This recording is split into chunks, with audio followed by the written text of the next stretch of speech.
நம்ம பக்கத்து நாடான மால்தீவ்ஸ்ல உள்ள மக்கள் இந்தியால இருந்தும் ஸ்ரீலங்கால இருந்தும் குடியேறின மக்கள்னு நம்ம எல்லாருக்குமே தெரியும்.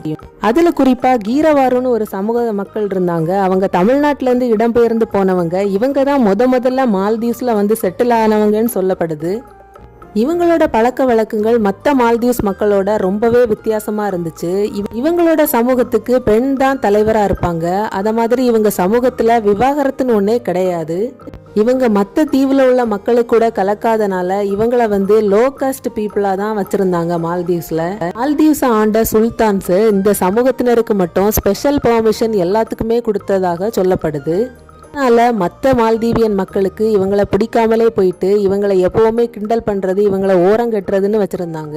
1978 இவங்களோட பாப்புலேஷன் 70க்கும் கீழே வந்துட்டு அதனால இவங்களை வேறு தீவுகளுக்கு அனுப்புனாங்க. இவங்க முன்னோர்கள் பாரம்பரியத்தை மீட்கணும்னு நினைச்சாங்க. ஆனா யங்ஸ்டர்ஸ் அதை அழிச்சிட்டாங்க.